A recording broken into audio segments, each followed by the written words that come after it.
All right. Good morning, everybody. My name is Nicole Fine. I'm a clinical master's social work student, and I am interning at the OAS office.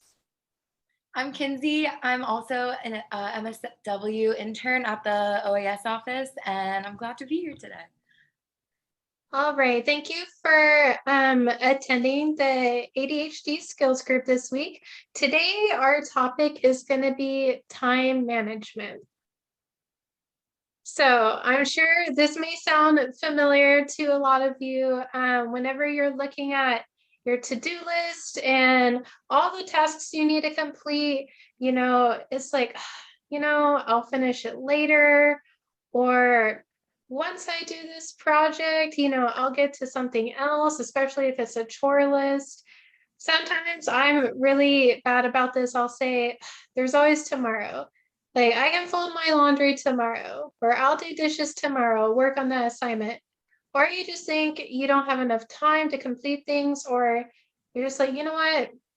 It's not that important anyway. Why am I stressing about it? So I'm sure we're all guilty of telling ourselves this at one time or another. Now, with that being said, it really is important to have time management so that you're not coming up with those excuses all the time. And time management, what it is, it's planning and controlling the amount of time you spend on tasks. It can help you achieve short and long-term goals, and it can help someone determine what needs to be completed within a certain time frame. It can help someone become more organized, and it can also help manage your stress. It can reduce your stress levels. And the whole purpose of it is to work smarter and not harder, because we don't ever want to feel like overwhelmed and think that we can't ever get anything done. Now, I was talking to Kinsey before, and she was actually telling me one of the ways that she utilizes time management is through a planner that she has at home. So, Kinsey, why don't you tell us a little bit about that? Yes, so my mom growing up would always tell me to work smarter and not harder, and she'd always have this massive calendar on the island and write down everything she had to do for the day. And I thought she was a little crazy. And then I started practicing those same routines and having an agenda. So I got a planner and I was like, Mom, you are right. It works. It definitely helps. Time management is something that is learned. I was not a professional my freshman year at time management. I had to learn through the agenda process and writing down what I had to do so I didn't forget it. So it was an important skill to learn for sure. It is. It's really important when you're starting out in college to learn this skill, because you don't really know what to expect when you're coming into college. Like, you don't really know the workload and how it's going to affect your daily routine. And it's not like where you're in high school or elementary school, middle school, where someone is watching you, making sure you turn in your work on time. In college, you're basically, it's a whole new sense of responsibility. They kind of look at you as an adult now, and that you need to be more aware of the tasks that you have. So it is a very important skill to learn. So time management in ADHD. A symptom of ADHD is procrastination, which can make it really difficult to even begin starting tasks in the first place. It may seem really stressful and overwhelming. And a lot of times, students that do have ADHD, or any disability for that matter, they may spend so much time trying to manage their symptoms, and they're not spending time working on the actual task that they need to allot their time to. And this makes students get further behind on work, which could worsen their symptoms.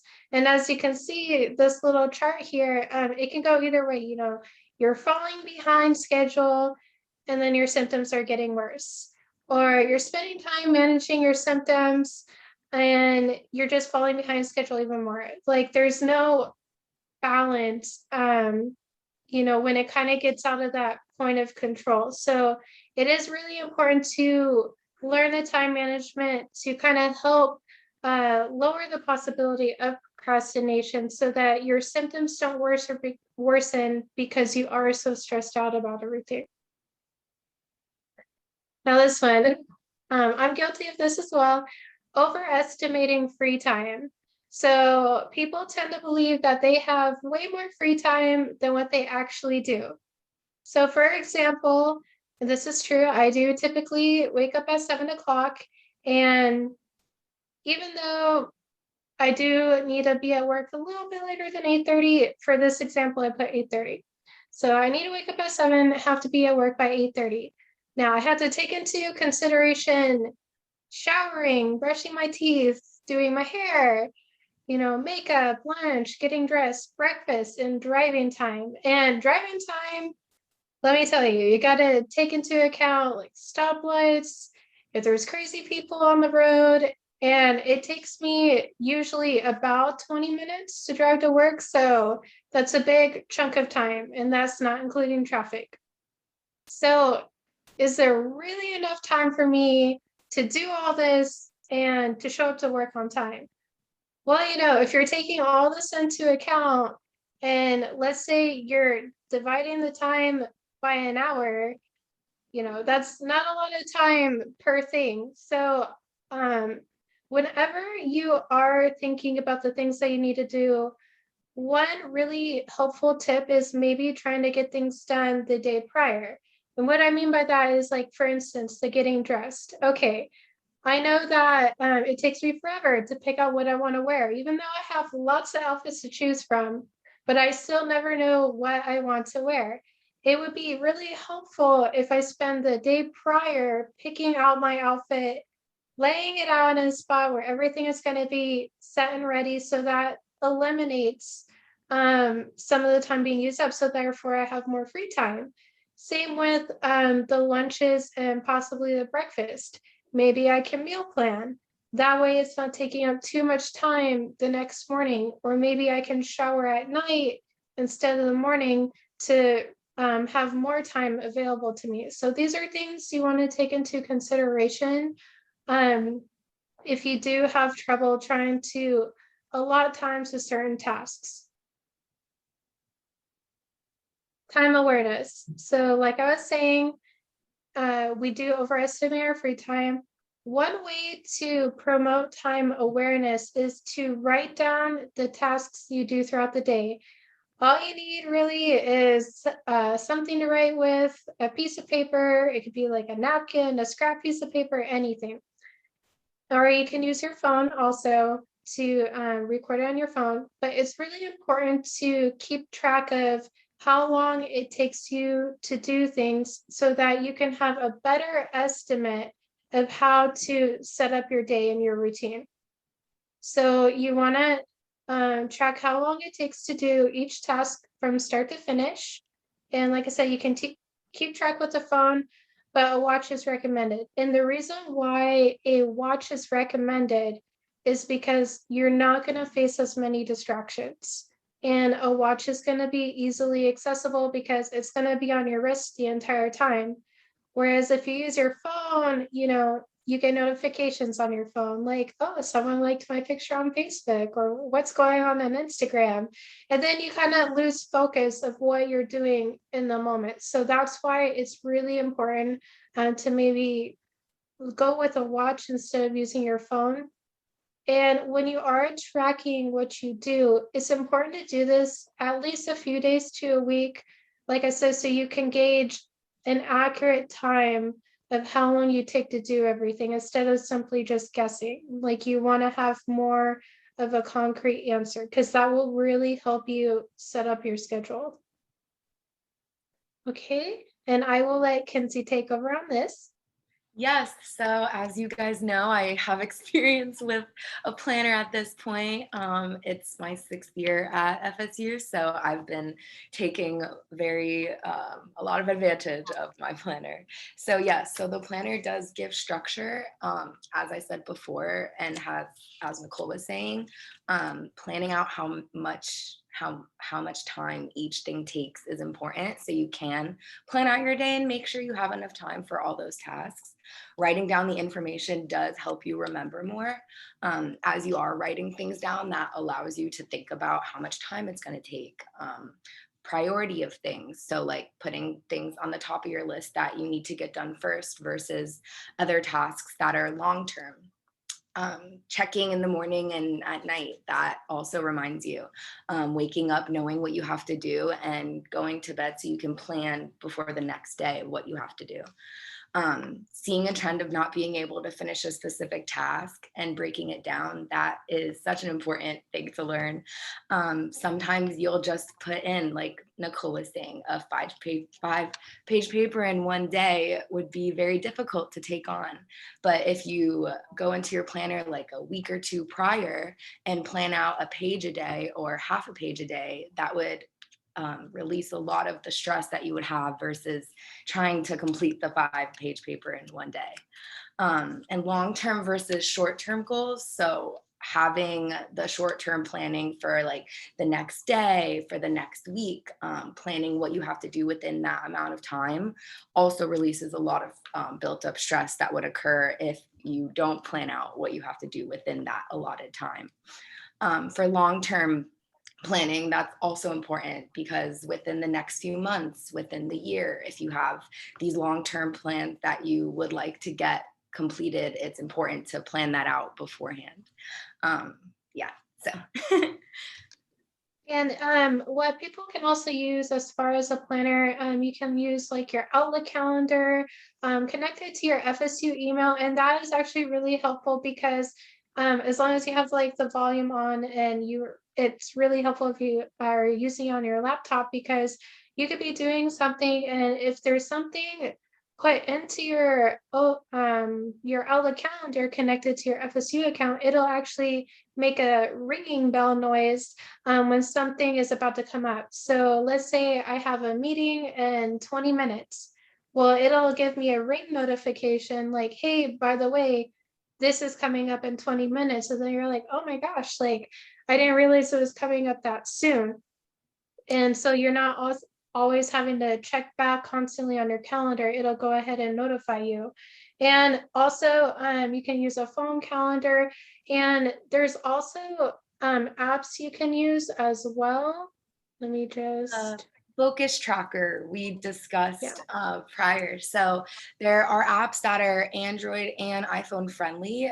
One is called the Focus Tracker that I've been testing out recently, and it gives you time to like allotted time. So it gives you like 25 minutes of focus time to allow you to focus on what you need to do. And then later on, you could go and do the break. So it gives you times to reduce your stress. And what Kinsey was talking about, the main purpose of that is something called the Pomodoro technique. So, like she was saying, you would do maybe 25 to 30 minutes of work. And then once you're done with that, you get maybe a 5 to 10 minute break. So it gives you that high intensity motivation to complete that task because you know you're going to get a break. And that way you can kind of recharge and refresh your mind during that break. And then, you get straight back to it. So it helps you become more productive. And you can go on Google and also look at different apps as well on this. I've heard of this one before, Remember the Milk. I've heard of it. I haven't used it. But this saying it's the ultimate to-do list. It keeps track and organizes all the things you need to do for school and outside of school as well. And it'll give you notifications when things are due and the timelines. Like I said, you can just Google, time management apps, and there's a lot available on both Android and iPhone. Another one I found really interesting is called Forest. So they do have a free version and a paid version, but basically it's like a game. So you download this on your phone, and then you have to put in a certain amount of work. So let's say about 30 minutes. Okay, and you pick up plants and your plant will grow within the 30 minutes as long as you stay on task. But if it realizes that you're not staying on task and you're doing things like that's not very, let's just say it's frowned upon, such as going on social media instead of focusing on your paper, it actually affects the growth of your plant. So you can create your whole little forest as long as you stay on task. And here's some pictures. So you plant trees to stay focused. But it's really cool. You can create your own little land as long as you stay on time. And like I said, you can find a lot more on, oops, on the Google Play Store. Okay, so with that being said, there's a lot of benefits. You are more intentional on how you invest your time. It does help reduce stress because you're not all over the place. It's very organized. So you have a clear understanding of what you need to get done during the day. It increases your motivation and self-esteem because it's so disheartening when, like I said, you're all over the place and you can't get to certain tasks. And then you're like, oh my gosh, I never get anything done. Well, when stuff is more organized and you can finally cross that off your list, it's such a good feeling to know that you got that out of the way and you can finally move on to the next thing. Like I said, work smarter, not harder, and you got this. Don't give up. You will excel.